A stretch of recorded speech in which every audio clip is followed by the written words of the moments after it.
Welcome to NewPod, the channel for breakdowns and recaps of movies and shows. Here, we go beyond the surface to understand what these stories are really about. If you love breaking down characters, relationships, and all the little details that make a story great, you're in the right place. Don't forget to subscribe and like the video, it really helps the channel out.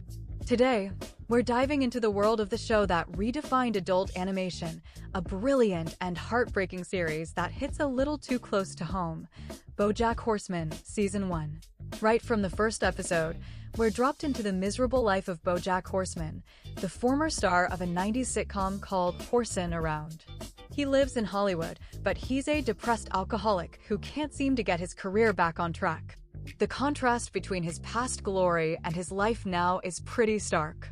For better or worse, he's got Todd, his couch surfing roommate, Princess Carolyn, his agent and ex who's trying to get him back on his feet, and Diane Gwynn, the ghostwriter he hires for his book.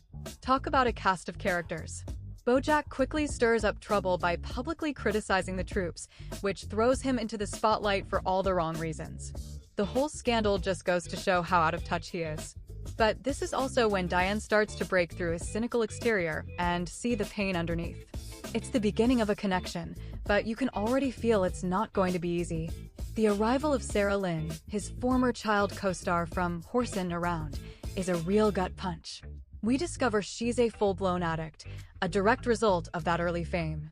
It shows us just how destructive that world can be, and BoJack is no stranger to it himself.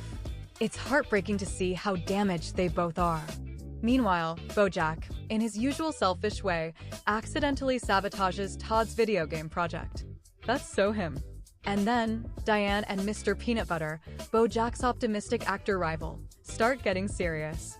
They're the complete opposite of BoJack, and you can just feel it's going to cause some tension. When Diane goes back to Boston to see her family, we get a better sense of why she's so grounded. She grew up in a tough, unloving household and feels like an outsider everywhere she goes. It's a really key scene that humanizes her character and makes us realize she's carrying her own wounds, too. Unable to stand seeing other people happy, BoJack gets jealous of Diane and Mr. Peanut Butter's success. It's like he's actively trying to sabotage everything. Meanwhile, Princess Carolyn is celebrating her birthday, hoping for a sign from BoJack that there's still a chance for them.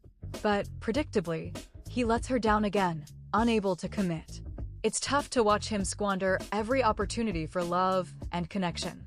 This episode, The Telescope, is one of the most heartbreaking of the season, a real turning point. BoJack tracks down Herb Kazaz, the creator of Horsin' Around, who he abandoned years ago when Herb was fired for being gay. BoJack is hoping for forgiveness, but Herb refuses, calling him out on his cowardice and reminding him that some things are unforgivable. Ouch! It's a gut punch for BoJack and for us, as we realize that some mistakes just can't be erased. It's a level of realistic cruelty that few shows are willing to touch. After that rude awakening with Herb, BoJack's biography, written by Diane, gets published and becomes a huge success. But there's a catch. Its success is built on Diane's brutal honesty. She didn't hold back in showing BoJack for who he is, a deeply flawed man. It's ironic, he finally gets the recognition he craved, but at what cost?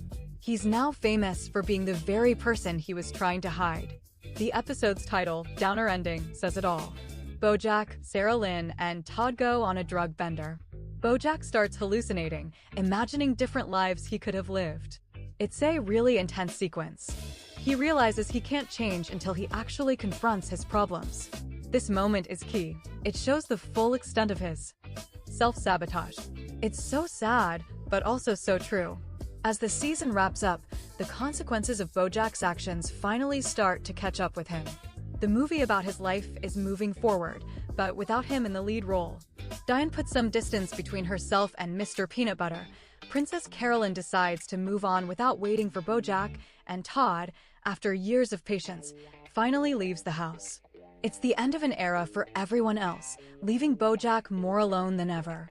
In the final scene, BoJack comes across a wild horse running free in the Hollywood Hills. It's a beautiful moment, full of symbolism.